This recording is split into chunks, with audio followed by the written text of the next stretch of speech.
नमस्कार, स्वागत है आपका। आप देख रहे हैं हमारा खास प्रोग्राम मसला। मैं हूं आपके साथ अनाया शर्मा। आज चर्चा करेंगे सभी राजनीतिक पार्टियों में चल रहे दलबदल पर। भारत के सबसे बड़े लोकतांत्रिक महापर्व यानी लोकसभा चुनाव शुरू होने में बस कुछ ही दिन बाकी है। तो वहीं 18वीं लोकसभा के लिए देश भर में 19 अप्रैल से लेकर 1 जून तक 7 चरणों में वोट डाले जाएंगे और 4 जून को नतीजे घोषित होंगे। तो वहीं लोकसभा चुनाव को लेकर हरियाणा के राजनीतिक गलियारों में सरगर्मियां तेज हो गई हैं। हरियाणा की राजनीति में वार पलटवार, उठापटक और दलबदल का दौर लगातार जारी है, जहां हाल ही में बीजेपी को झटका देते हुए पार्टी के वरिष्ठ नेता वीरेंद्र सिंह ने अपनी पत्नी प्रेमलता के साथ फिर से कांग्रेस ज्वाइन कर ली। तो वहीं जेजेपी भी इस दलबदल के दौर से अछूती नहीं रही है। जेजेपी से प्रदेश अध्यक्ष निशांत सिंह ने पार्टी से इस्तीफा दे दिया था, तो उनके साथ ही पार्टी की महासचिव कमलेश सैनी और जेजेपी महिला मोर्चा की पूर्व सचिव ममता कटारिया ने भी पार्टी का साथ छोड़ दिया है। गौरतलब है कि अब पार्टी के विधायक जोगीराम सिहाग ने पार्टी को झटका देते हुए चिट्ठी लिखकर पार्टी के सभी पदों से मुक्त करने की मांग की है। बता दें कि जोगी ने निशांत सिंह के नाम 7 अप्रैल को चिट्ठी लिखी है, जिसमें उन्होंने लिखा कि मैं व्यक्तिगत कारणों से अनुरोध करता हूं कि मुझे पार्टी के सभी पदों और जिम्मेदारियों से मुक्त कर दिया जाए। तो यहां आपको बता दें कि निशांत सिंह ने खुद 8 अप्रैल को पार्टी से इस्तीफा दे दिया है। जब जोगी ने चिट्ठी लिखी थी तब निशांत सिंह पार्टी के प्रदेश अध्यक्ष थे और आज इन्हीं सब मुद्दों पर चर्चा होगी।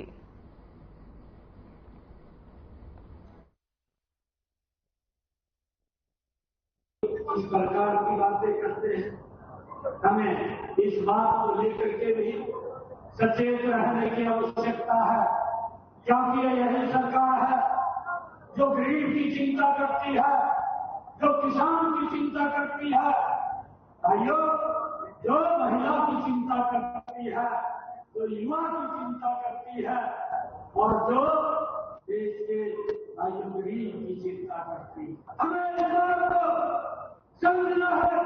कई लोगों ने महिलाओं का भी विश्वास किया है। भाइयों, पता नहीं किस प्रकार की भाषा का ये इस्तेमाल करते हैं। इन्होंने कभी भी महिलाओं को सम्मान देने की उनके एनडीए में नहीं है और ना ही उन्होंने कभी भी महिलाओं को सम्मान दिया। मैं तो उम्मीद करता हूं कि मैं किसी को कहूंगा नहीं कि वो छोड़ करके पार्टी हमारे साथ आए। जो लाइक माइंडेड लोग हैं, जो साथ हैं, वो कितने भी आए उनका काम है। जिस पार्टी को सींचा हो अपने खून से, उस पार्टी को झटके लगाने के लिए तो ये निर्णय नहीं होते। ये निर्णय तो अपनी किसी पीड़ा को लेकर के, अपने कार्यकर्ताओं की पीड़ा को लेकर के, अपने दोस्तों की पीड़ा को लेकर के हो जाते हैं। जो पार्टी के अंदर एक अध्यक्ष उनकी कोई बात पूरी ना कर पाया हो, कोई सुनवाई ना हो पाई हो, तो उन बातों को लेकर के हैं। पार्टी ने जो भी मेरे को जिम्मेवारी दी हुई थी, पार्टी में मैं प्रदेश उपाध्यक्ष था और रोहतक लोकसभा का प्रभारी था। तो उन दोनों पदों से मैंने जो है अपना, सभी पदों से जो भी पार्टी ने जिम्मेवारी दी हुई है उनसे अपना त्याग पत्र दे दिया। और त्याग पत्र मैं स्वयं जाकर प्रदेश अध्यक्ष को देकर आया हूँ और उनसे प्रार्थना की मेरा तुरंत स्वीकार किया जाए। उन्होंने तुरंत स्वीकार किया। मेरे निजी कारणों से मैंने दिया। उन्होंने भी पूछा था मुझसे क्या कारण है, मैंने कहा मेरे निजी कारण। इसलिए ये बात कह रहे हैं क्योंकि इनकी पार्टी खत्म होगी। ये सामाजिक रूप से भी खत्म हो गए और ये राजनीतिक रूप से भी खत्म हो गए। आज देखा नहीं आपने कैसे भगदड़ मची हुई है भाजपा के नेताओं की, कैसे सब लोग छोड़ छोड़ करके जा रहे हैं। अब तो इनके विधायकों ने भी रिजाइन करना शुरू कर दिया, वो भी जाने लगे। और चौटाला साहब ने बड़े साफ शब्दों में कई दफा ये बात कही कि हमारा इनसे कोई वास्ता नहीं, ये गद्दार है।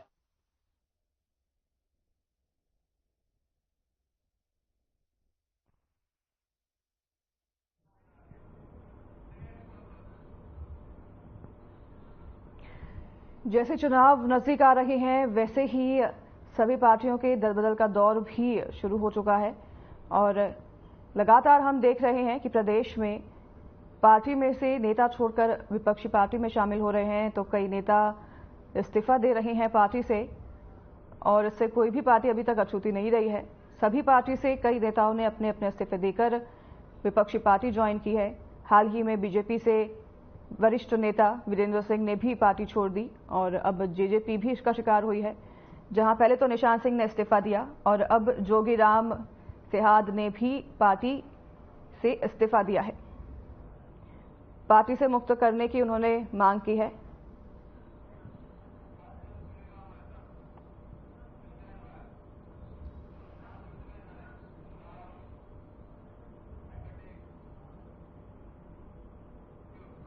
तो इन्हीं सब मुद्दों को लेकर आज हम चर्चा करेंगे और हमारे साथ पैनल जुड़ गया है मेहमानों का, और उन सबका सबसे पहले आपसे मैं इंट्रोडक्शन करवा देती हूं।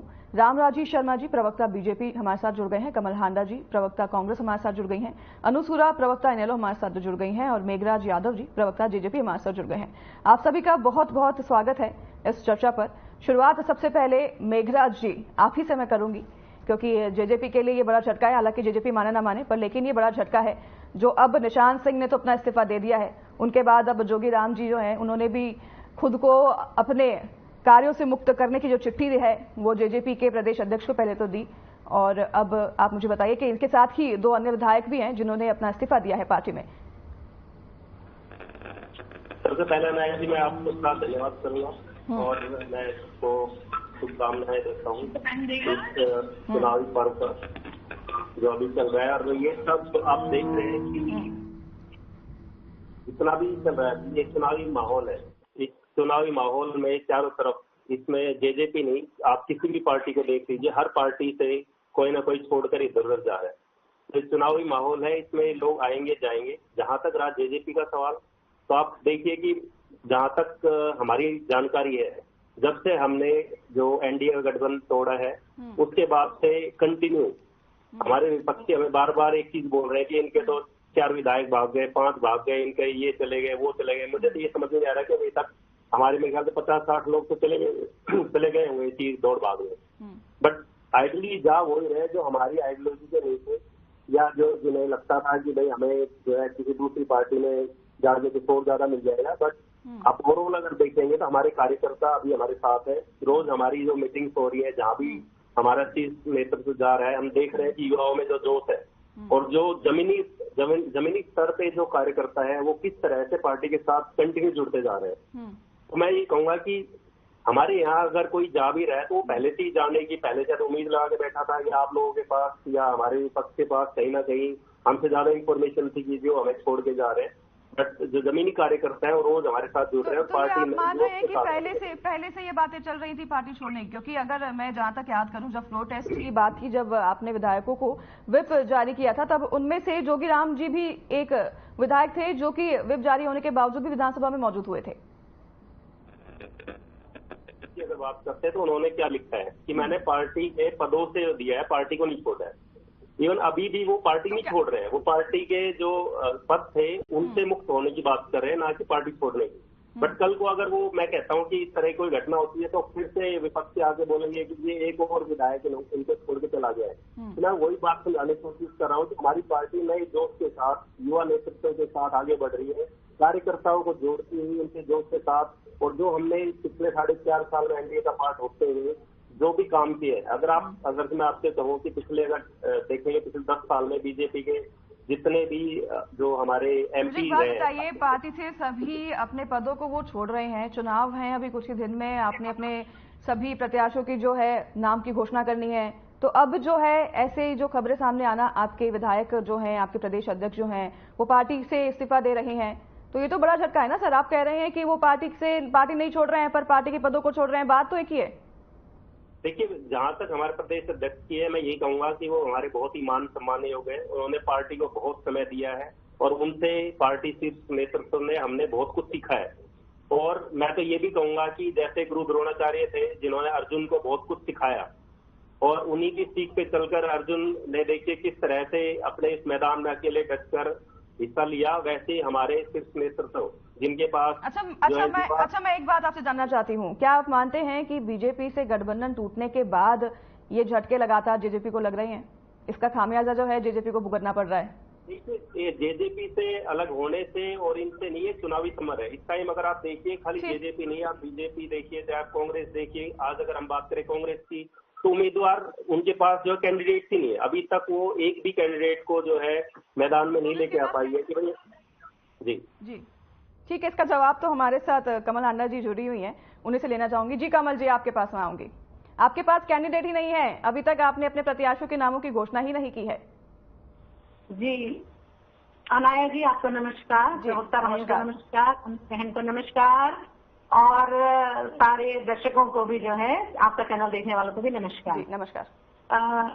राम ना बख्शो रहीम ना बख्शो, राम ना बख्शो रहीम ना बख्शो, ना बख्शो गुरु नाम को, ये भाजपा के लिए कह रही हूँ मैं। राम का नाम लेने की बात कह रहे थे ना, अभी आप सुनो ध्यान से। राम ना बख्शो, रहीम ना बख्शो गुरु नाम को, सियासत इनकी चलती रहे, लोग भूखे मरते रहे। जैसे 90 करोड़ लोगों को आप 5 किलो अनाज दे रहे हैं। सियासत इनकी चलती रहे, लोग भूखे मरते रहे, 56 भोग चढ़ाएंगे भगवान को। और सुना है समंदर को बहुत गुमान आया है, सुना है समंदर को बहुत गुमान आया है, उधर ही ले लो कश्ती जिधर तूफान आया है। तो मैं जजपा के पहले प्रवक्ता को बता दूं मैं कि इनके जो, वैसे तो अब तो इनका ठगबंधन तो खत्म ही हो गया। 4.5 साल में खूब लूटपाट इन्होंने की, और यहाँ तक कि गामड़ा गांव में लोगों ने गाड़ी बुढ़वा दी इनके दुष्यंत चौटाला जी की। मुझे बड़ी खुशी, लोग अब तैयार बैठे आपको बहुत अच्छे से जवाब देने के लिए, क्योंकि आप भी शामिल थे जब किसानों के ऊपर अत्याचार हो रहा था, आप भी शामिल थे जब पहलवान बेटियों पर अत्याचार हुआ, आप भी शामिल थे जब वो दिल्ली में हमारी पहलवान बेटियों को पिटवाया गया, आप इनके हर कुकर्म में शामिल थे। भाजपा के जजपा के प्रवक्ता सुन ले ध्यान से। नहीं, पर वो तो ये कह रहे हैं, वो तो जवाब दीजिए कमल जी, ये तो जवाब दीजिए कि प्रत्याशी है कि नहीं आपके पास, कैंडिडेट्स हैं कि नहीं आपके पास? मैंने इसका जवाब दिया, मैं प्रत्याशियों पर आ रही हूँ, जरा मुझे समय दीजिएगा। जी बिल्कुल। यहाँ पर हमारे प्रत्याशियों की बात है, इनको हमारी फिक्र करने की जरूरत नहीं है, नंबर 1। दूसरी बात, 5 तारीख को मीटिंग चल रही थी हमारी, तब उस दिन भी डिबेट कर रही थी मैं प्राइम न्यूज पर, तो लेकिन हमारे जो राष्ट्रीय अध्यक्ष खड़गे साहब हैं, उनको कहीं अर्जेंसी आ गई, उनको जाना पड़ गया, इसलिए हमारी मीटिंग वहीं स्थगित होगी। अब जब वो आएंगे, मीटिंग होगी, हमारे प्रत्याशियों का नाम घोषित कर दिया जाएगा, पहली बात। दूसरी बात, ये जो भाजपा वाले कहते थे कांग्रेस मुक्त भारत, कांग्रेस मुक्त भारत, इनकी तो भाजपा ही कांग्रेस, अरे वो पीछे मत बोलो, तमीज रखना, पीछे मत बोलना, रामराज जी पीछे मत बोलना, फिर मैं भी नहीं, वो हम उन्हें बोल देंगे, बीच में नहीं बोलेंगे। कमल जी आप बोलिए। रामराज जी आपके पास आएंगे, आपको समय दिया जाएगा। जी जी, उनको साइकोलॉजिकल प्रॉब्लम है, इसीलिए मैं कह रही हूँ, हमेशा बोलिए। क्या मैं कैंडिडेट की बात कर रही थी, तो मैंने बताया अब जब होगा तो हम भी, और कौन मूर्ख कहता है हम चुनाव नहीं लड़ेंगे, कैसे ही अपने आप से झूठी बातें फैलाते रहते हैं। अब चंदा चोर पार्टी क्या हमें सिखाएगी कि हम लड़ेंगे या नहीं लड़ेंगे? चंदा चोर पार्टी, पीएम के और चंडीगढ़ के मेयर चुनाव, और आपने प्रदेश का तो वैसे सत्यानाश मार रखा है। ये अभी रटे रटाए डायलॉग बोलेंगे, देश तुल्य जनता, राम मंदिर 370, हमने ये किया, सुनामी आ रखी है, देखना पक्की बात, और हमें कोई दिक्कत नहीं है। रामराज जी आपके पास आएंगे, आपके पास मैं आऊंगी। रामराज जी आपको समय दूंगी, अभी आप बोल दीजिए कमल जी को, आपके पास आए उसके बाद। जी मैं पहले ही बता रही हूँ, मेरे जनता यही बोलेंगे आप, देश तुल्य जनता, जनता जनार्दन का आशीर्वाद, 370 राम मंदिर, मोदी सरकार की सुनामी आ रखी है। बोलो बोलो, आपकी बारी है। बिल्कुल आ रही है सुनामी। जी जी रामराज जी आ रही है सुनामी। आपकी बार 400 पार, एक बार फिर मोदी सरकार। जी, आप हर डिबेट में ये नारा अपना लगा रहे हैं, आपकी बार 400 पार, आपकी बार 400 पार, आपके भी। कमल जी मैं आपके पास लौटूंगी, अभी आपका समय हो चुका है। रामराज जी मैं अभी आपसे ये कहना चाहूंगी कि आप बार बार ये नारा लगा रहे हैं 400 पार, आपके भी अभी वरिष्ठ नेता जो हैं अभी कांग्रेस में शामिल हो गए हैं, आज की ही ये बात है, जानते हैं ना आप? मैं जवाब दूंगा उनका। देखो, जैसा कि आपको मालूम है, विश्व के सबसे लोकप्रिय एवं ताकतवर प्रधानमंत्री माननीय नरेंद्र मोदी जी की अगुवाई में हमारा देश बहुत आगे बढ़ रहा है। चाहे वो रक्षा का क्षेत्र में हम आत्मनिर्भर हो गए हों, आर्थिक क्षेत्र में हम बहुत आगे बढ़ गए हैं, और चंद्रयान चांद पर पहुंच गया है। आपके जो नेता G20 का सफल आयोजन हुआ है, विदेश में हमारी दाग बढ़ी है। जो आपके नेता छोड़ के गए हैं बीजेपी को, वो तो कह रहे हैं कि हमारी विचारधारा नहीं मेल खा पा रही है। 10 साल तक वो बीजेपी में रहे, कह रहे हैं कि हमारी विचारधारा नहीं मेल खा पा रही है, और उनको अब कांग्रेस की विचारधारा अच्छी लग रही है, इसलिए अब आज वो कांग्रेस में शामिल भी हो गए हैं। देखो, चौधरी वीरेंद्र सिंह हमारे जींद के रहने वाले हैं, हमारे आदरणीय हैं, और हम बड़ा सम्मान करते हैं। हमने उनके सम्मान में कोई कसर नहीं छोड़ी। वही चौधरी वीरेंद्र जी हैं जो पानी पी पी के कांग्रेस को कोसते थे, क्योंकि राष्ट्रपति भवन से उस टाइम में कांग्रेस के शासनकाल में राष्ट्रपति भवन से, फिर अगर आपने सम्मान नहीं छोड़ी तो फिर उनकी विचारधारा नहीं मेल खा पा रही होगी बीजेपी से, यही बात रही होगी। मैं वही बात तो कह रहा हूँ, राष्ट्रपति भवन से उनके पास में 5 भी इशू हो गए थे, और उनका मंत्रिमंडल में नाम था कांग्रेस के टाइम में, लेकिन हरियाणा के एक नेता ने फोन करके उनका रुकवा दिया था। तो वो कौन नेता है आपने पता? उस टाइम में सबसे पावरफुल नेता उनका इशारा चौधरी भूपेंद्र हुड्डा की तरफ था। अच्छा, वही चौधरी वीरेंद्र सिंह हैं, वो बोले भाई कांग्रेस ने मेरी बेइज्जती करने में कोई कसर नहीं छोड़ी, और सबसे ज्यादा सम्मान कांग्रेस पार्टी उसका चौधरी वीरेंद्र सिंह का हमने किया, क्योंकि कांग्रेस ने तो बेइज्जत कर दिया था। भाई मंत्रिमंडल में नाम होना और फिर उसका क्या पास इश्यू कर देना, और एन वक्त पर फोन कर देना कि आपका मंत्रिमंडल से नाम कट गया है, तो चौधरी साहब तो पानी पी पी के कांग्रेस को कोसते थे। अब उनका सबसे बड़ा सम्मान अगर किया है तो भाजपा ने किया है, उनको केंद्र में मंत्री बनाया और उनके बेटे को सांसद बनाया, उनकी वाइफ को एमएलए बनाया। अब चौधरी साहब की पता नहीं क्या इन्होंने प्रलोभन दिया है या क्या इच्छा शक्ति उनकी इन्होंने क्या जागृत की है, उनकी इच्छा जागृत की है। हो सकता है चौधरी साहब को एक उनकी तमन्ना रह गई थी जो बीजेपी में संभव नहीं हो पा रही थी, उनके इन्होंने सीएम का ऑफर कर दिया होगा कोई, क्योंकि वैसे तो डूबता जहाज है। देखिए जेजेपी में तो ये स्थिति बनी हुई है कि तू चल में आया। निशांत सिंह ने तो पहले अपने बयान में भी कह दिया कि मैं तो किसी को साथ लेना नहीं जा रहा हूं, लेकिन जिसकी विचारधारा जो है मेरे साथ मिल रही है वो तो मेरे साथ आए। लेकिन बीजेपी में तो मैंने कल ही अनुज जी ने कहा था इम्पोर्ट एक्सपोर्ट का काम चल रहा है, आया राम गया राम की तुम नेता इधर जा रहे हैं, नेता उधर जा रहे हैं।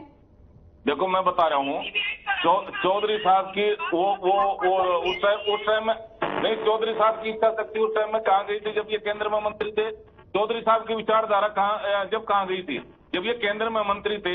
इनका लड़का फिर बाद में एमपी था, इनकी वाइफ एमएलए थी। जब मुझे एक बात बताइए, 10 में से 6 सीटें आप विपक्षी नेताओं को अगर दे रहे हैं पार्टी में शामिल करके, तो आपके फिर नेता तो होंगे ना सर नाराज?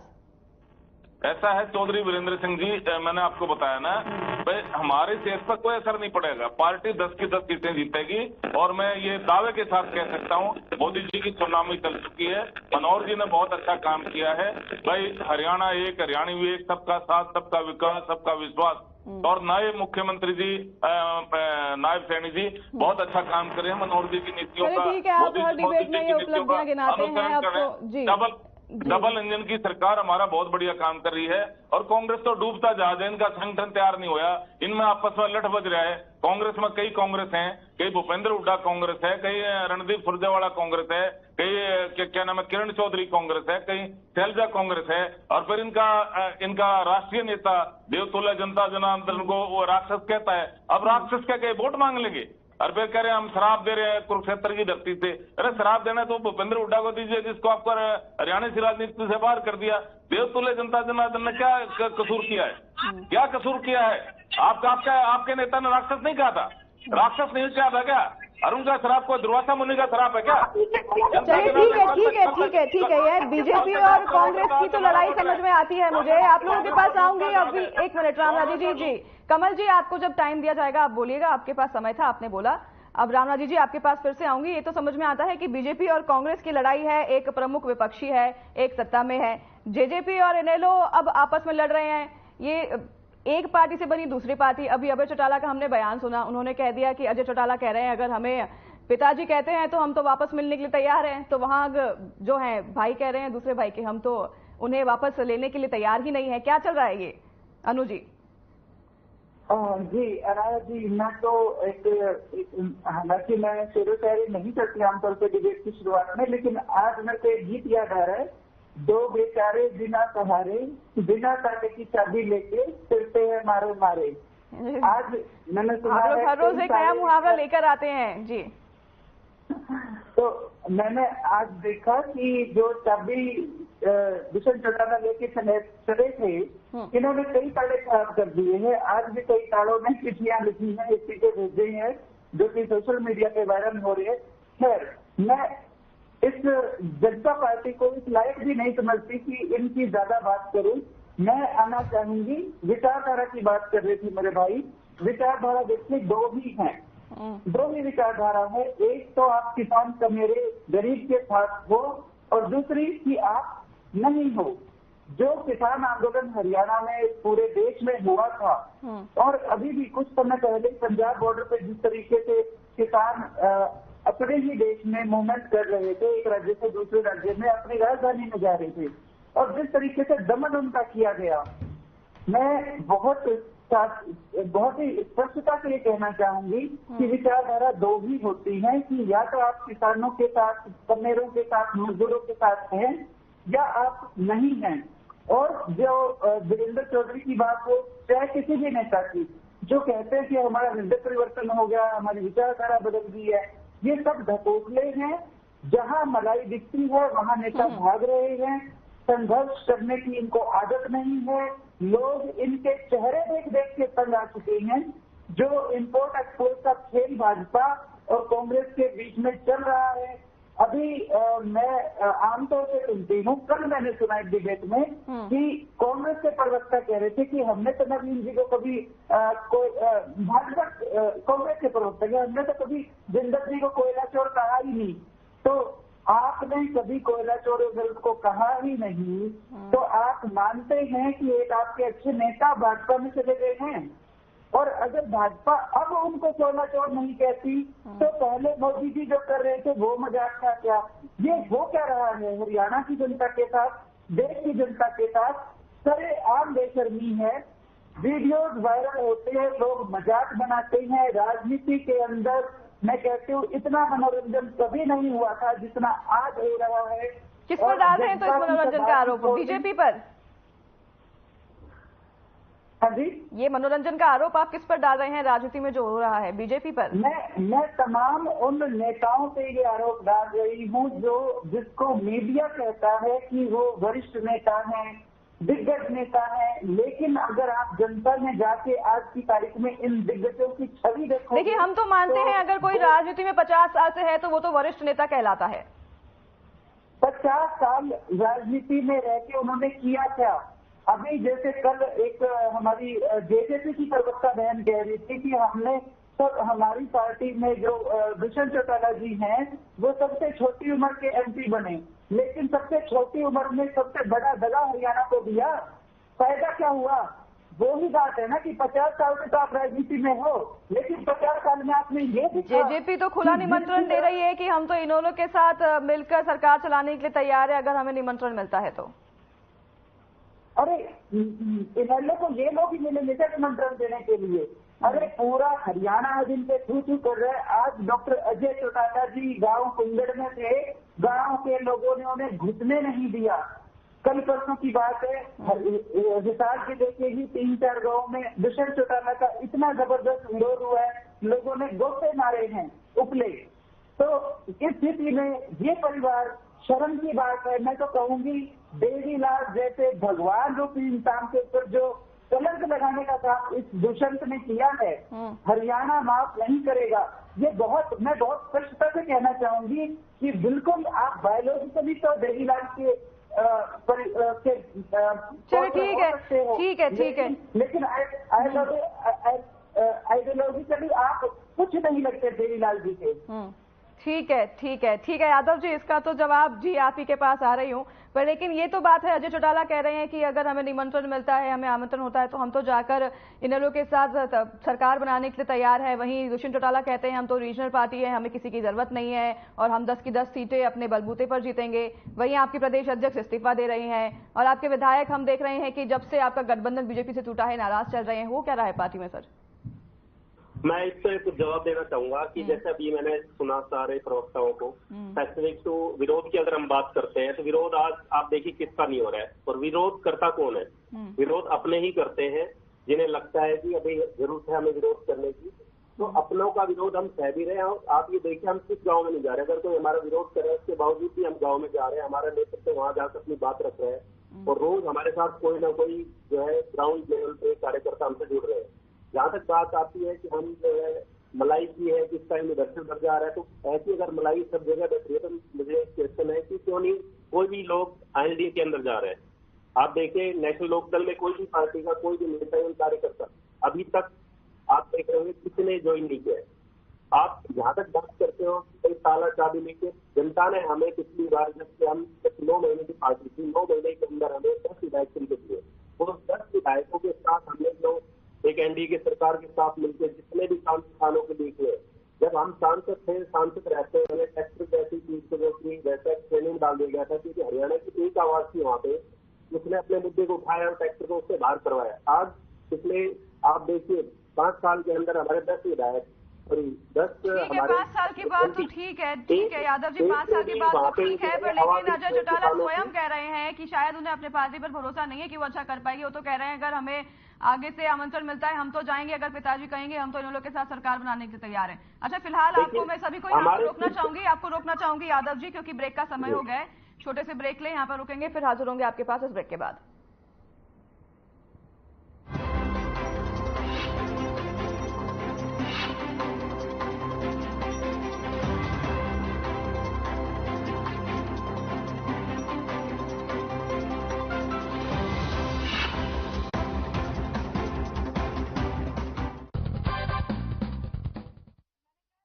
नमस्कार दोस्तों, अभी हाल ही में उत्तर प्रदेश के मेरठ में 400 गरीब हिंदुओं को पैसे और खाने का लालच देकर ईसाई बना दिया गया।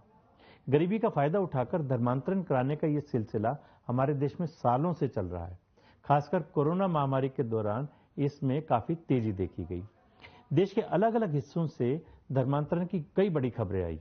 बड़ी बात यह है कि महज कुछ पैसे का लालच देकर हमारे हिंदू भाइयों को ईसाई बनाने का ये इंटरनेशनल खेल चल रहा है। एक संगठित गिरोह है जो पूरे भारत में अपने पांव पसार रहा है और इस गिरोह की फंडिंग विदेशों से हो रही है। इस गंभीर मसले पर थोड़ी जानकारी जुटाने पर सबूत भी सामने आ गए। असम के तेजपुर से जर्मनी से चर्च के पादरी को भेजे गए प्रशंसा पत्र से पता चला कि कोरोना महामारी के बीच लाखों रुपए जर्मनी से भारत भेजे गए, जिसका इस्तेमाल सिर्फ हिंदुओं को ईसाई बनाने में किया गया। दोस्तों, ये विदेशी ताकतें जो धर्मांतरण के बल पर हमें कमजोर कर रही हैं, इनसे सतर्क रहने की आवश्यकता है।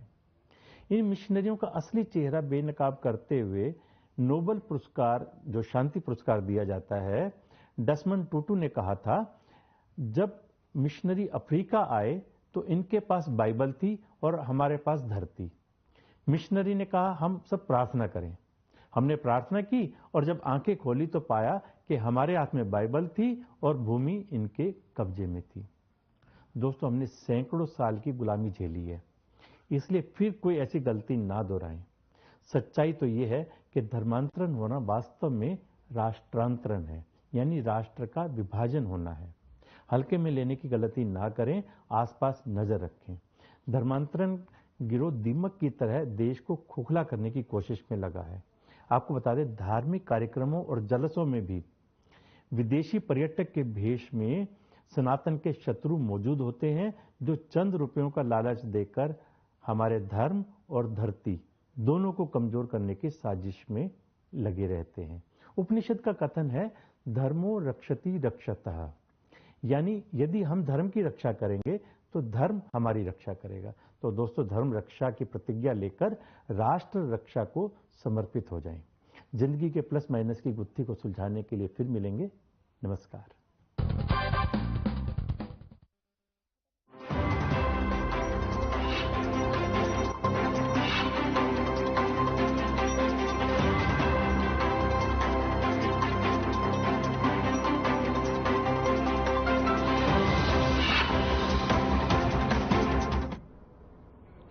स्वागत है आपका एक बार फिर। ब्रेक के बाद शुरुआत करेंगे हम चर्चा की।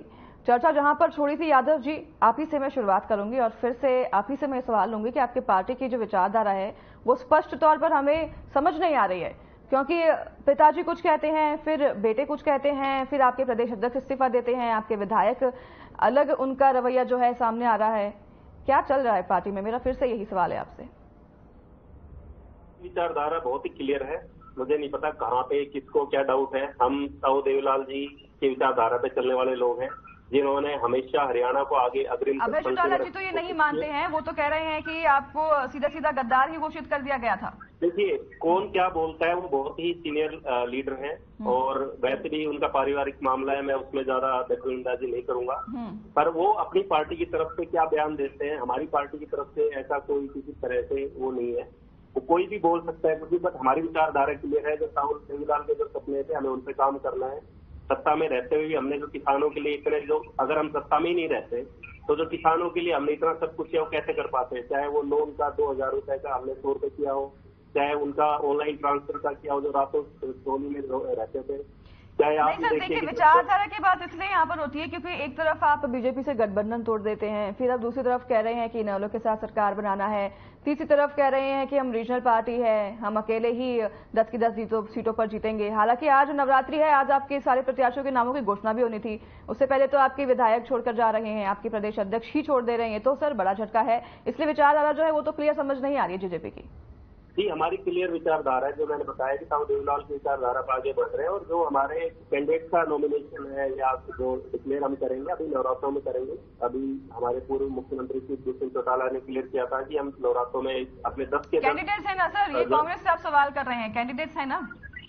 हाँ जी बिल्कुल है, और बिल्कुल हम मैदान में उतारेंगे। और इंडिविजुअली ये पार्टी इतनी स्ट्रॉन्ग है। आप ये देखिए कि आज हर पार्टी जेजेपी की बात करिए, अगर बीजेपी के बाद अगर कोई बात आती है तो जेजेपी की बात कर रही है। बिल्कुल, और बीजेपी के बाद अगर जेजेपी स्ट्रॉन्ग है तो इसी वजह से है कि हमारे शीर्ष नेतृत्व ने, युवा नेतृत्व ने, जो हमने अपने घोषणा पत्र में जितनी भी चीजें रखी थी, हमने उन सब पे जो है दोनों का मिनिमम कॉमन प्रोग्राम के तहत उन पर एक्शन लिया है। और जितनी सत्ता में रहते हैं भागीदारी के हिसाब से हमने जितने भी किसानों से रिलेटेड हो, युवाओं से रिलेटेड हो, जितने भी काम थे हमने उन सबको सिरे चढ़ाया है और हम उसी तरफ आगे बढ़े। जो अलग होने आपके हिसाब से आपकी पार्टी की विचारधारा क्लियर है, ठीक है, रह गया था, नहीं तो हम उससे भी बढ़ रहे थे। ठीक है यादव जी, आऊंगी आपके पास। जी कमल जी, आपके पास लौटूंगी मैं फिर से। देखिए अभी घोषणा पत्र का जिक्र भी किया यादव जी ने, तो घोषणा पत्र तो अभी कांग्रेस ने ही हाल फिलहाल में जो है जारी किया है और उस पर भी काफी जो है राजनीति चल रही है, सियासत चल रही है, वार पलटवार हो रहा है। उस पर एक और बयान सामने आया प्रधानमंत्री का, जिनमें उन्होंने कह दिया कि आपके घोषणा पत्र में मुस्लिम लीग झलकता है, उनकी विचारधारा झलकती है। पार्टी में गिरना की आत्मा घुसती है, इसलिए मुस्लिम लीग की राय पे चल रहे हैं ये। अच्छा, इनके चुनाव घोषणा पत्र देखिए आप।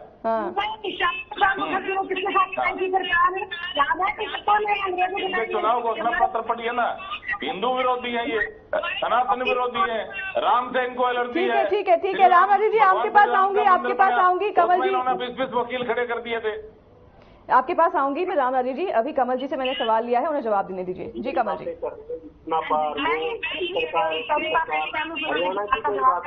उन्होंने कहा कि कांग्रेस और भाजपा में इंपोर्ट एक्सपोर्ट चल रहा है, तो मैं इनको बताना चाहूंगी, इनको याद दिलाना चाहूंगी रनु जी को कि हमारे पास ईडी, सीबीआई, इनकम टैक्स नहीं है, ना ही हम चंदा चोर पार्टी है, पहली बात।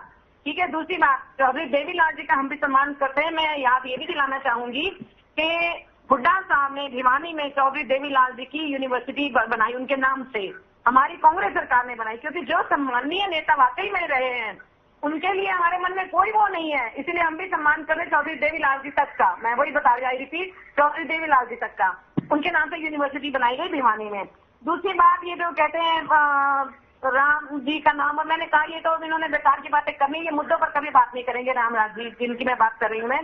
ये देखिए, आप ये पूछिए, आप राम नाम से पता नहीं आपको क्या एलर्जी है। आप बोलो। नहीं रामराज जी आपके पास लौटूंगी, कमल जी को बोलने दीजिए, आपको समय दिया जाएगा। रामराज जी ऐसे अगर हम करेंगे तो किसी की बात समझ में नहीं आएगी, कमल जी को बोलने दीजिए, फिर आप ही के पास लौट रही हूँ मैं। जी कमल जी।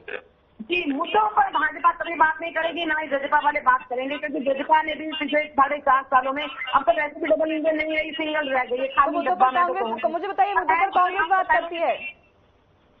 सॉरी, मुद्दों पर कांग्रेस बात करती है? बिल्कुल करती है जी। आपने उनका मैनिफेस्टो नहीं देखा, ऐतिहासिक है। और राहुल जी लोग कहते हैं कि मैनिफेस्टो हमने नहीं बनाया, ये जनता ने बनाया है। जो जो उनकी प्रॉब्लम थी वो सारी 48 पेजेस का मैनिफेस्टो है जो उन्होंने बनाया है, इनके पास मुद्दों नहीं है। और इनके प्रधानमंत्री भ्रष्टाचार इतना करके सारे भ्रष्टाचारियों को अपनी पार्टी में भर्ती करके मैं भ्रष्टाचार के खिलाफ लड़ाई कर रहा हूँ। देखो चोरी ऊपर तो सीना चोरी नहीं, गंगोत्री आपने भ्रष्टाचार की, जब नौकरी नहीं है आपकी भ्रष्टाचार की। तो चंदा चोर कौन पार्टी है? चंडीगढ़ के मेयर के चुनाव में भ्रष्टाचार की गंगोत्री है। चंडीगढ़ मेयर के चुनाव में बात कर लो, किसानों में बात कर लो। सेवन लेयर बैरिकेडिंग आपने क्यों की? अभी भी किसानों को मारा आप है। तब 3 काले कानून लाए, हमने लाए थे काले कानून। एमएसपी क्यों नहीं दी? 100 रुपए के चेक प्राकृतिक आपदा में आपके शासनकाल में आते थे। सस्ते भाव में किसानों की जमीन हड़प ली और महंगे भाव में बिल्डरों को बेच दिया। सेक्शन 4 का नोटिस समा गए, सेक्शन 4 का नोटिस समा गए। किसानों की जमीन सस्ते भाव में हड़प ली और महंगे भाव में बिल्डरों को बेच दिया, उस पर कॉलोनियां काट दी। ब्लैबरिंग करनी है, इन्होंने अपनी पकड़ शुरू करनी है, मैं छोड़ देती हूँ इनको। आप बिल्कुल न्यूज कीजिए।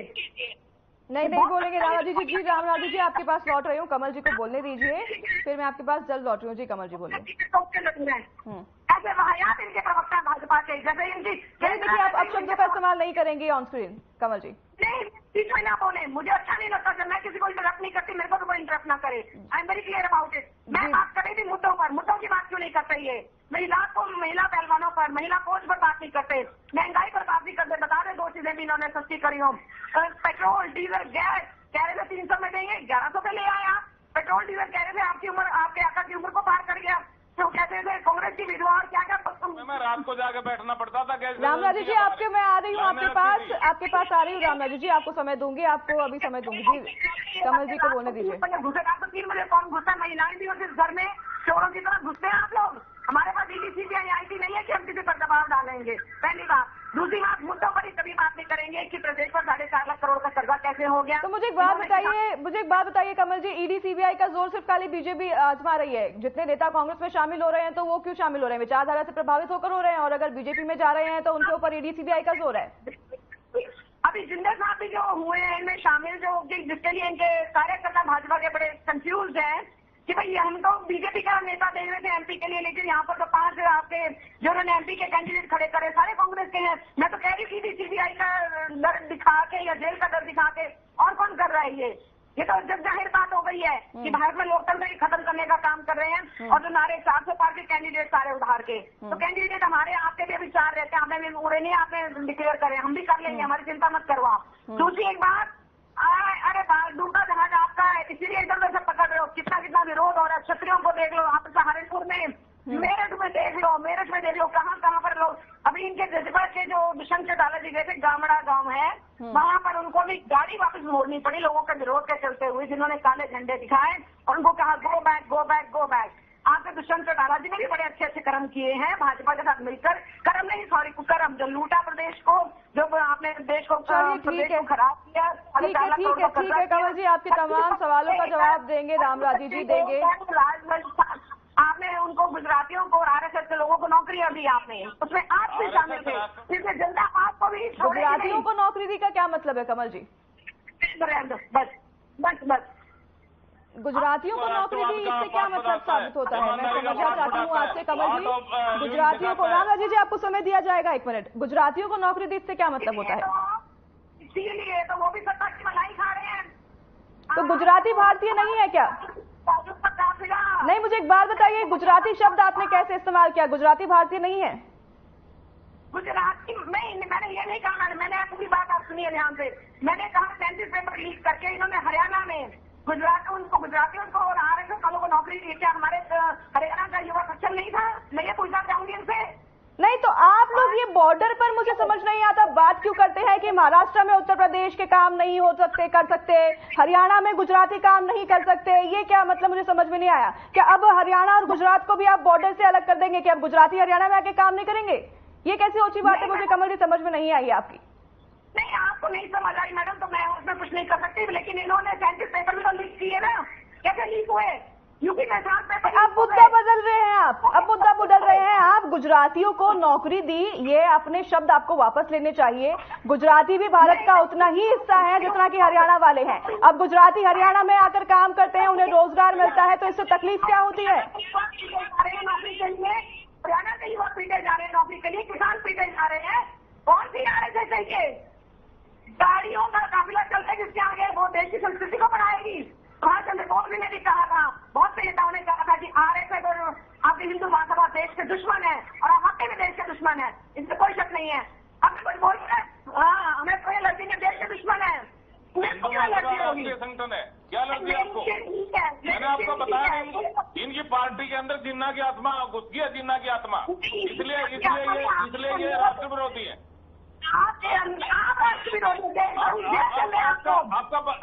ठीक है कमल जी, आपको समय दिया गया है, जी रामराजी जी बोलिए। ऐसा है, इनकी पार्टी के अंदर जिन्ना की आत्मा घुस गई है, इसलिए ये मुस्लिम विंग का फॉलोवर बन गया ये। आप इनके चुनाव घोषणा पत्र को देखिए, आप हिंदू विरोधी है ये, सनातन विरोधी है ये। राम मंदिर का विरोध किया इन्होंने, कितने वकील इन्होंने राम मंदिर के खिलाफ खड़े कर दिए थे। कमल जी एक एक करके बात करेंगे, अब आप बीच में बोल रही है, रामराजी जी का समय है, आपको अभी शांत होना पड़ेगा, आपके पास लौटूंगी। कमल जी ऐसे बात नहीं होगी। ऐसा है, 10 की 10 सीटें जीतेंगे हम। हरियाणा एक, हरियाणवी एक, सबका साथ, सबका विकास, सबका साथ, इस पैटर्न पर हमारी सरकार काम कर रही है। और हमारे मुख्यमंत्री जी बहुत अच्छा काम कर रहे हैं। हमारी डबल इंजन की सरकार बहुत बढ़िया काम कर रही है। मनोहर लाल, ठीक है रामराजी जी, ये तो सारी बातें तमाम आप हर डिबेट में यही बातें करते हैं, आपके ऊपर तमाम आरोप लगाए जा रहे हैं, आप उनका जवाब दीजिए। ये बातें तो आप हर डिबेट में करते हैं, ठीक है। अनु जी आपके पास लौटूंगी। अनु जी, आपके पास लौटूंगी राम राजे जी, आपको समय दिया गया था, आप फिर से वही बातें दोहराने लगे हैं। 400 पार आपके पास अब फिर से लौटूंगी, समय दिया जाएगा। जी अनु जी, इन्होंने आरएसएस की बुराई करी है, उसके बारे में सुनते हो आरएसएस क्या? आरएसएस जी बोलिए फिर जो उनके आरोप है उन पर जवाब दीजिए। जी कमल जी, आप ऐसे, आपका माइक म्यूट कर दिया गया है, आपकी आवाज नहीं आ रही है, आपको मैं फिर से लौटूंगी, आपके पास समय दूंगी, तब आप बोलिएगा। जी रामराजे जी। जी मेरे बीजेपी के ऐसा मैं बताऊं आपको, ये बहन जी अब आरएसएस की बुराई करने लगी थी। इनको पता होना चाहिए, इनको एरा गहरा नथु गहरा लेता आरएसएस। अनु जी आपके पास लौटूंगी। अनु जी रामराजे जी को कंप्लीट करने दीजिए। आरएसएस को कोसने लग जाता है। इनको ये नहीं पता, इतिहास गवाह है, जब जब हमारे देश के ऊपर आपदा आई है, सबसे पहले संसेवकों ने, आरएसएस के वालों ने अपने जान खपाई है। आरएसएस एक राष्ट्रवादी संगठन है। आरएसएस हमारे को राष्ट्रीयता का आरएसएस ठीक है, लेकिन मैं ये नहीं समझ पा रही हूँ। नहीं, आप लोग शांत हो जाइए, अगर ऐसे करेंगे तो डिबेट में किसी की आवाज समझ नहीं आएगी। रामराजे जी, कमल जी, आपको शांत होना होगा। आप दोनों की माइक मैं म्यूट करवा रही हूँ, आप लोग ऐसे कर रहे हैं तो अब बात किसी को समझ में नहीं आएगी। आप दोनों की माइक म्यूट है। अनु जी आपके पास लौट रही हूँ मैं, और मुझे ये बात समझ में नहीं आ रही है, आप लोग राजनीति कर रहे हैं, पॉलिटिक्स कर रहे हैं, पर लेकिन फिर आप हमारे राज्यों को क्यों हर बार जो है बॉर्डर पर बांट देते हैं? मुझे समझ नहीं आता। कभी हम बात करें साउथ की तो हम वहां पे बांटना शुरू कर देते हैं। आज आपने ये बड़ी बात कही है कि गुजराती हरियाणा में आके काम नहीं कर सकते हैं, और ये बहुत ही शर्मनाक बात है। कमल जी आपकी तरफ से आइए, मैं इसकी निंदा करती हूँ, और ये बिल्कुल भी जो है ऑन एयर तो आपको बिल्कुल नहीं कहना चाहिए था। जी अनु जी।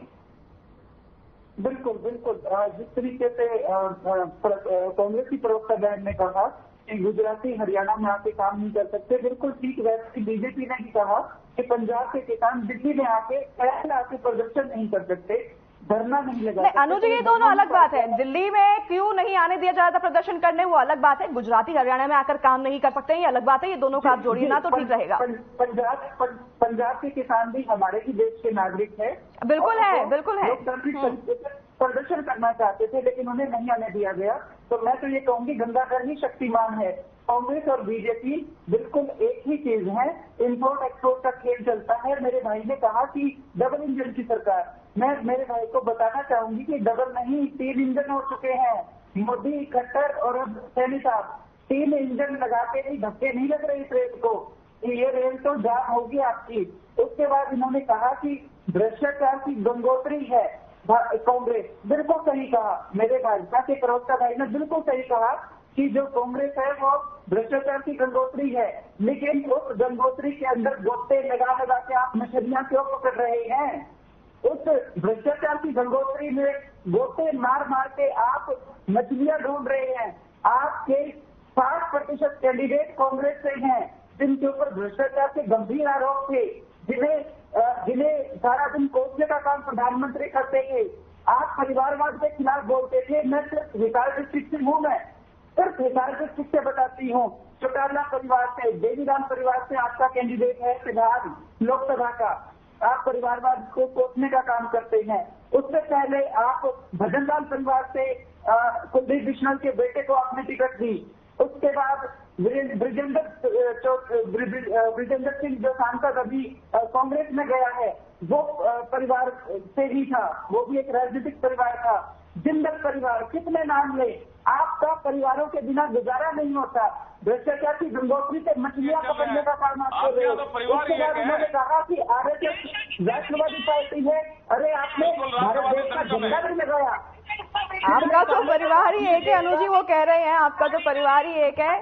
आप बात करिए इन लोग की, जेजेपी की, आपका तो सबका परिवार है। चलो ठीक है, बहुत देर से यादव जी आपके पास नहीं आई हूं, मैं आपके पास आऊंगी। देखिए, बीजेपी के एक मुख्यमंत्री है जिन्होंने कहा था कि 15,000 ऐसे नेता हैं जो कि बीजेपी में शामिल हुए हैं चुनाव से पहले। अब उनमें कुछ नेता अब जेजेपी के भी शामिल हो गए इन आंकड़ों में। अब 15,000 तो सब पे तो ईडी और सीबीआई का तो जोर नहीं लगा होगा। नहीं, बिल्कुल 15,000 पे नहीं होगा। बट आप ये देखिए, जो भी अभी डिस्कशन आप सुन रहे थे सारे प्रवक्ताओं का, कि किस तरह अभी आपने देखा कि आईएमए की तरफ से भी कहा गया कि कांग्रेस अगर भ्रष्टाचार की जननी है, उसमें गोते लगा कर कैंडिडेट को ढूंढा जा रहा है। और जहां तक बात है आईडी और अपना जननायक जनता पार्टी की, ये हरियाणा की जो है, हमारी हरियाणा से रिलेटेड पार्टी है। और आप देखिए, हरियाणा के जनहित की जितने भी कार्य है उनको जनता के सामने रखती है, उनके विकास के लिए, उनके डेवलपमेंट की बात करती है। आप देखेंगे चाहे साहू देवीलाल का हो, जो किसान कमेरे वर्ग के लिए जितना भी वो कर सकते थे उन्होंने किया, उनकी विचारधारा को हम आगे बढ़ा रहे हैं। आप हरियाणा की एक भी बात यहाँ पे कोई नहीं कर रहा है, कोई कर रहा है 400 पार, कोई कह रहा है कि हम तो जैसे कांग्रेस अब करप्शन भी हो गई हो, इतना करप्शन करने के बाद आज कांग्रेस ये पोर्ट्रे करने की कोशिश कर रही है कि सब कुछ जनता के द्वारा हम जनता के लिए कर रहे हैं। किसानों का आंदोलन हुआ, आप ये देखिए विरोध अपना ही करता है, बार बार कह रहे हैं, लेकिन उस विरोध जब आपको भरोसा है अपनी पार्टी पर, मुझे एक बात बताइए, तो फिर से मैं कहूंगी अजय चौटाला जी जो हैं राष्ट्रीय अध्यक्ष, वो क्यों कह रहे हैं कि हमें अगर इनेलो से अगर निमंत्रण मिलता है तो हम जाकर इनेलो के साथ सरकार बनाने के लिए तैयार हैं? ये बहुत बड़ा स्टेटमेंट है, अगर आप रियलाइज नहीं कर रहे हैं तो मैं आपको फिर से बता दूं। यादव जी देखिए, जो आप बोल रहे हैं कि वो कर रहे हैं, मैं फिर से आप बोलता हूँ, एक पारिवारिक है और अब उन्हें पता है सबसे ज्यादा कि किस तरह हरियाणा की राजनीति आगे बढ़नी है, किस तरह से हमें आगे बढ़ना है और हमें उसके हिसाब से हमें आगे स्टेप्स लेने हैं। जहां तक बात है ऐसी, आपने देखिए कि ज्यादा जो आप सुन रहे हो सारे आईडी की तरफ से आ रहे हैं। माननीय अभय सिंह जी बार बार ये बयान दे रहे हैं कि हम उनको नहीं देंगे, उन्होंने ऐसा कर दिया। अरे अभी हम बात कर रहे हैं, हमारे जो राष्ट्रीय अध्यक्ष जी हैं वो बात कर रहे हैं कि हमारे ओम प्रकाश चौटाला जी हैं, हमारी उनके साथ अगर कोई बात होती है तो इसका मतलब ये कहाँ से निकाल दिया जाता है कि हमने उस तरफ हम बढ़ रहे हैं, हमने उससे कमिटमेंट कर दिया, ऐसा कुछ नहीं है। ये सिर्फ अगर आप इस तरह के क्वेश्चन सवाल बार बार अगर पूछेंगे और आप ये बताइए कि वो अपने पार्टी के अंदर जिस तरह से हम आगे बढ़ रहे हैं डेवलपमेंट के साथ, लोगों को साथ जोड़ते हुए, ऐसा नहीं है कि 2 लोग 4 लोग हमारे चले गए। जैसे मैंने पहले बोला था कि जैसे हमने अपना गठबंधन हमारा अलग हुआ था बीजेपी से, उस टाइम से बार बार एक ही चीज बोले जा रहे कि जेजेपी टूट गई है, जेजेपी के लोग चले गए हैं। मैं तो अभी हैरान हूँ कि चले कौन गए। अगर कोई अपने पार्टी, अगर आप निशान सिंह जी हमारे अच्छा चले नहीं गए पर लेकिन ये वही 4 विधायक हैं जिन्हें व्हिप जारी किया गया था, फ्लोर टेस्ट में विधानसभा में हाजिर नहीं होने के 3 लाइन के व्हिप जारी किए गए थे, फिर भी वो हाजिर हुए थे। उनमें से जो थे एक जोगीराम, उसके बाद जो बाकी 3 विधायक है राम कुमार, देवेंद्र बबली, ईश्वर सिंह, क्या हम संकेत समझें कि ये भी अब अपने जो है पद से अपनी मुक्ति का मांग कर सकते हैं चिट्ठी लिखकर? देखिए, इसका जवाब तो वही दे सकते हैं, पर मैं इतना बोलना चाहूंगा कि जो बार बार ये आरोप लगाते हैं कि जसपा ने बीजेपी के साथ क्यों गए, क्यों इतना गठबंधन किया, तो आप ये देखिए जो आज जा रहे हैं ये आज से 4.5 साल पहले भी जा सकते थे। हमने हरियाणा की हिस्से लिया, जो उस टाइम के संविधान के हिसाब से जो सही डिसीजन लिया गया था हरियाणा को आगे रखते हुए, हरियाणा के विकास कार्यों को रखते हुए, हम इसके थ्रू आगे बढ़े हैं। आपके विधायक लगता है मुझे इस बात पर आपके साथ नहीं है कि आप सही डिसीजन ले रहे हैं? देखिए, आज फिर से चुनावी माहौल है, ये सब डिसीजन जो अपनी महत्वाकांक्षाएं हैं हर एक आदमी की, उन्हें लगता है कि अब हमें किसी, जैसा भी हमारे एक प्रवक्ता ने बोला कि एक जो है डुबकियां मार मार के ढूंढे जा रहे कैंडिडेट और उसी तरह से उनको ढूंढा जा रहा है और वो उनको कहीं ना कहीं कुछ सपने दिखाए जा रहे हैं। उन्हें लगता है कि हम इन सपनों में हमें कुछ जो आगे चल के फायदा मिल जाएगा, इसलिए कुछ करेंगे। बट आप ये देखिए कि ओवरऑल अगर आप जसपा की बात करते हैं, जसपा के जो कार्यकर्ता है, कर्मठ है, वो दिन रात मेहनत कर रहे हैं। हमें हमारे मुख्यमंत्री जी 4.5 साल, आप एक दिन ही बता दीजिए वो कहीं घर पे बैठे हैं, वो कंटिन्यू पब्लिक में रहे, लोगों की समस्याएं को सुनाए, उनके दरवाजे हमेशा 24/7 खुले रहे। कोई किसी टाइम किसी पार्टी से रिलेटेड किसी भी काम के लिए गया हो, अभी उन्होंने ये नहीं पूछा कि आप कहाँ से आए हो, क्यों हो। उन्होंने हर कार्यकर्ता को अपना कार्यकर्ता समझ के, हरियाणा समझ के, उनके जो भी काम थे उनसे फोकस किया, उनको धरातल पे भी करके दिखाया। ठीक है यादव जी, लौटूंगे आपके पास। ये तो तमाम आपकी बातें हुई, लेकिन मुझे मेरा जवाब नहीं मिल रहा है। जी कमल जी। जी मैडम, मैं ये कहना चाह रही थी कि जैसे परिवारवाद का उदाहरण तो अनु जी ने दे दिया, लेकिन इन्होंने कहा कांग्रेस की भ्रष्टाचार की गंगोत्री, तो मैं तो याद दिलाना चाहूंगी कि 3206 अध्यापकों की अपनी मर्जी से उनको लगाने के लिए पैसे लेकर उसी के आरोप में इनके जो हैं बड़े नेता श्री ओम प्रकाश चौटाला जी भी 10 साल जेल काट के आए थे, ठीक है, और उन्होंने इल्जाम लगाया था हुड्डा जी पर, जबकि इल्जाम लगना था तब तो आरोप लगे थे कि कांग्रेस ने उन्हें जेल में डलवाया था। तब कांग्रेस सत्ता में थी, तब कांग्रेस ईडी का और सीबीआई का इस्तेमाल कर रही थी, तब कांग्रेस इस्तेमाल कर रही थी। अब कांग्रेस आरोप लगाती है बीजेपी पर कि बीजेपी में सत्ता है, बीजेपी सत्ता में है, तो अब बीजेपी ईडी और सीबीआई का इस्तेमाल करती है। सत्ता की बात है, समय की बात है। तो एनफोर्समेंट डायरेक्टोरेट तो रहा नहीं मैडम, वो तो एक्सटॉर्शन डिपार्टमेंट हो गया, छापा लो, चंदा दो या चंदा दो, छापा मारेंगे। आपने देखा नहीं आपने क्या किया? अभी अरविंद केजरीवाल जी को भी इन्होंने अरेस्ट किया, तो किस चक्कर में किया इन्होंने? कोई मनी ट्रेल ही कहाँ जाके जुड़ रहे हैं? वो रेड्डी ब्रदर्स के साथ। तो एडीसी भी 1 करोड़ रुपए ऊपर ही दबा के कर ही रही, इसमें तो कोई शक नहीं है। 4 मॉड्यूल्स है ना इनके, 4 मॉड्यूल्स है इनके, prepaid, postpaid, post rate and shell company. Ramraje ji, आपकी आवाज नहीं आएगी अभी, आपके पास लौटूंगी तब आप बोलिएगा। जी कमल जी। हाँ जी, मैं ये कह रही थी, प्रतिशत शेयर धारकों की मैंने बात बता दी, ठीक है। प्रदेश की तबाही में जितना भाजपा का हाथ है उससे ज्यादा हाथ जजपा का है। लौटेंगे आपके पास अनुज जी। गई पहलवान बेटियों को पिटवाया आपने, प्रदेश का सत्यानाश करा, 4.5 लाख करोड़ का कर्जा अभी बहुत ज्यादा, तो ये 4.5 सालों में बढ़ा है, क्योंकि मिलकर खूब मलाई खाई आपने, भाजपा के साथ खूब आपने प्रदेश को लूटा। आपने किसी के साथ कोई भी, जिसे कहते हैं ना, सहानुभूति नहीं रखी, आप कोई भी ये था सत्ता की मलाई खाई। और दूसरी बात, हमारे राहुल जी के बारे में 1 रुपया भी मिला हो तो बता दें, सोनिया गांधी जी के पास भी मिला हो 1 रुपया तो बता दें। सारे रुपए किसके पास मिलते हैं? जो भ्रष्टाचारी होते हैं, शाम को इनके आका कहते हैं भाजपा के, देखिए हम तो भ्रष्टाचारी के नोटिस मिला है ना कांग्रेस को 1700 करोड़ का। हाँ जी, नोटिस दिया गया है कांग्रेस को 1700 करोड़ का, IT के द्वारा नोटिस दिया गया है। नहीं बिल्कुल जी, आचार संहिता हमारे लिए है, मैं बता देती हूँ ना, आचार संहिता हमारे लिए नहीं, हमारे लिए आचार संहिता है। आप देखिए ना, इलेक्शन कमीशन भी किसके अंडर है, CBI को उसके बीच में से क्यों निकाला इन्होंने? मुझे इसका जवाब खरीद चुकी है बीजेपी। वक्ता बता दें, नहीं CBI को क्यों निकाला? क्योंकि इन्होंने मन मर्जी करनी है, EVM भी नहीं हटा रही है लोग। और दूसरी बात ये कि हमारे पास, मैं फिर कह रही हूँ, हमारे पास ED CBI नहीं कि हम लोग प्रेशर डालेंगे जेल में डालने के लिए। 2 CM सिटिंग इतिहास में गवाह है विश्व का, न सिर्फ भारत का, कि आज तक किसी सिटिंग CM को यूं गिरफ्तार नहीं किया गया। तो वो तो कह रहे हैं ना कि इस्तीफा दो, वो तो कह रहे हैं ना, आपकी वो तो कह रहे हैं इस्तीफा दो, वो तो सब भी कह रहे हैं कि आप इस्तीफा दो, आप जेल से नहीं चला सकते सरकार, पर आपके CM मानने को तैयार नहीं है। नहीं, मेरे को क्यों नहीं याद, आप मैं बता रही, मिला चंदा हम कब इनकार करें? सारी पार्टियों ने तो खोल दिए अपने पत्ते, इनके प्रधानमंत्री के मुंह पर क्यों ताला लगा? वो क्यों नहीं बोलते चंदा जोड़ों के बारे में? वो क्यों नहीं बोलते कि हाँ इतने? देखिए, आज तो ये अचंभे की बात है, यही राजनीति है कि कल को आप जिसको चोर बोलते थे, आज उसी के लिए आप ऑनर जो है आ रहे हैं और उनके लिए जो है अपना पक्ष रख रहे हैं। कल तक वो चोर थे और आज उनके जेल में होने पर कांग्रेस को ही सबसे ज्यादा दुख है, जो मुझे लग रहा है पूरे विश्व में।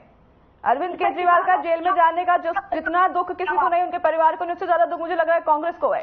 चलिए ठीक है, आपके पास आऊंगी कमल जी। जी रामराजे जी बोलिए। देखो, ये बहन जी, इनको पता होना चाहिए, CBI और ED एक निष्पक्ष एजेंसी है, इंडिपेंडेंट एजेंसी। फाइनल कमेंट देंगे रामराजे जी, हमारे पास समय की पाबंदी है, तो फाइनल कमेंट देंगे जल्द से। जी कमल जी, अभी समय नहीं है हमारे पास, फाइनल कमेंट मुझे लेना है, आप अभी बीच में बोलिएगा। जी कमल। डबल इंजन की सरकार हमारी सरकार बहुत बढ़िया काम कर रही है, और देवतुल्य जनता जनार्दन का आशीर्वाद हमारे साथ है। हम 10 की 10 सीटें जीतेंगे और एक बार फिर इतिहास दोहराएंगे। अब की बार 400 पार, एक बार फिर मोदी सरकार। ठीक है रामराजे जी, ये हम रोज सुनते हैं। आप सभी को नवरात्रों की हार्दिक बधाई एवं शुभकामनाएं। ठीक है। आप सभी का बहुत बहुत धन्यवाद हमारे साथ इस चर्चा पर जुड़ने के लिए। जैसा कि अभी हम बात कर रहे थे कि राजनीति में दल बदल का दौर शुरू हो चुका है, क्योंकि चुनाव भी नजदीक है, तो ऐसे में सभी जो नेता हैं अपने स्वार्थ के लिए, चाहे या फिर अपनी विचारधारा के लिए, जिन भी कारणों की वजह से जो है अपने दल को बदल रहे हैं। अब हाल जो है, अब ये जनता ही बताएगी कि किसको अब कुर्सी पे जनता बिठाएगी और किसे नहीं बिठाएगी। अब ये तो आने वाला समय ही हमें बताएगा। तो फिलहाल आज के लिए इस मसले में हमारे साथ बस इतना ही। नमस्कार।